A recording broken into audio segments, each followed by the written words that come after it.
Tell us a little bit about philanthropy and how you go about making the decisions that you do.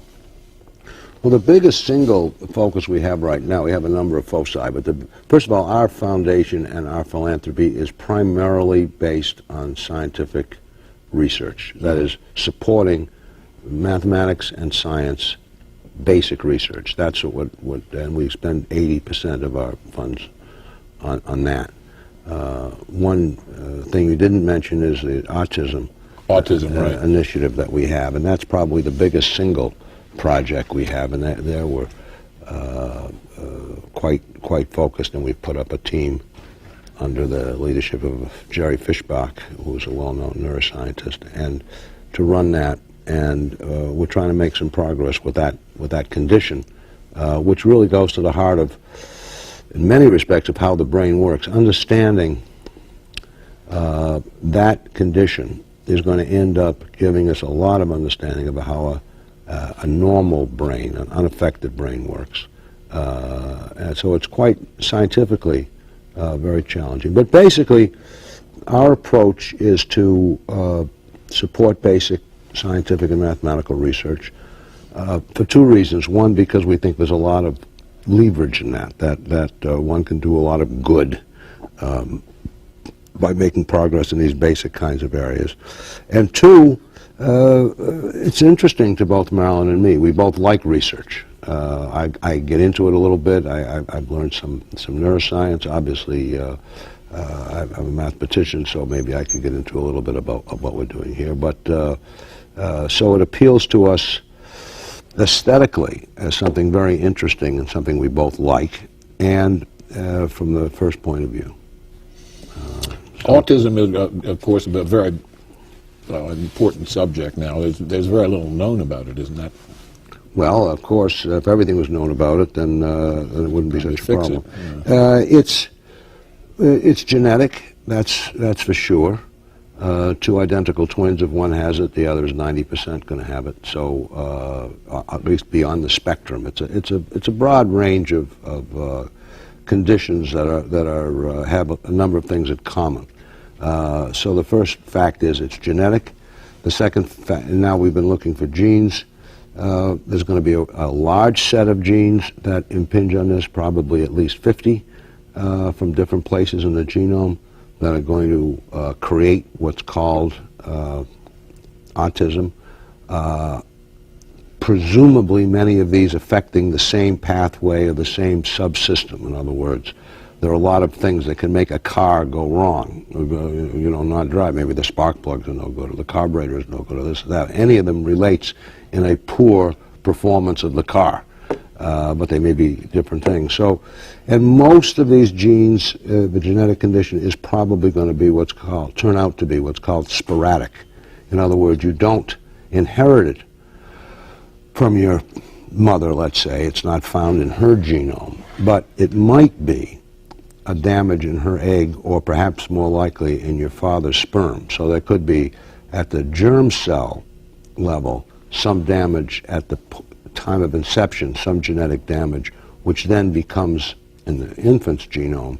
And so it's not classically Mendelianly inherited. You don't say, oh yes, well, old Uncle Ned had it and he was passed down, and so on and so forth. That'll happen, but most of it is probably going to end up being this. So there's a big hunt on for genes. We're doing a big data collection at 11 sites around the world, collecting uniformly characterized genetic information, bloods and so on, and a lot of questionnaire type stuff, phenotype information. So that's a project that we're doing, and I'm very optimistic that within 3 years, I would say, most of the gene candidates will have been identified, and some discovery will have been made already as to how a few of these major ones work. There are already some mouse models being made of a couple of the most flagrant suspects, and so I think that the next 3 years is going to see a lot of progress. I think the next 5 years. I think within 5 or 6 years there may be some interventions based on what we've learned here, something to stimulate or slow down some particular process that's inhibited or accelerated or whatever it might be. So, and it will break down into subgroups. Even though there's 50 or maybe even 100 genes, there's probably a half a dozen subtypes that come out. I mean, there's a lot to be learned. There's a lot to be learned.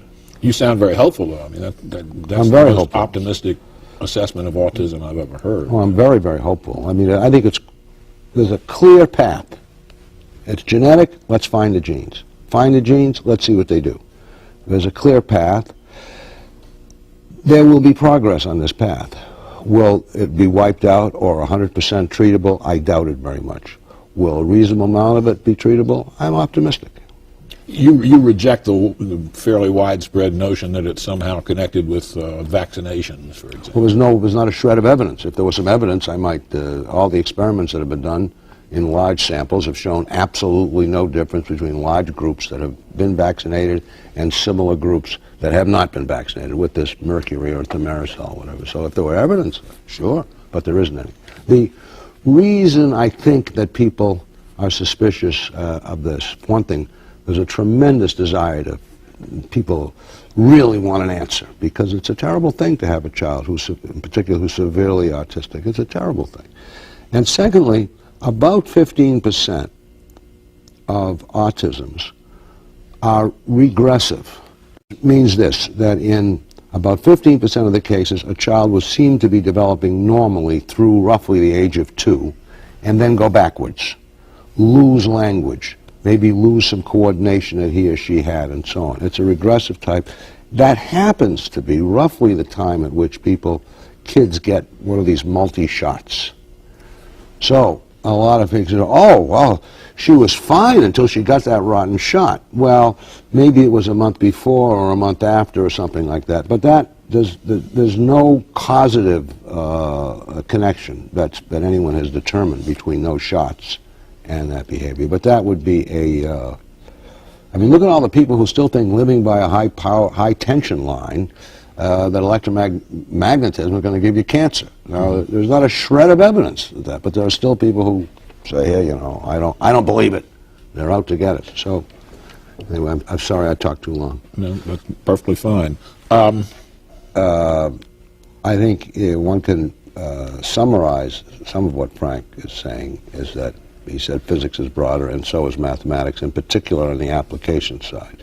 So I think there'll be a lot of progress in mathematics on the theoretical side, as there always has been, but mathematics and quantitative methods in general are more and more ubiquitous in applying to a whole range of areas. Finance today is riddled with quants.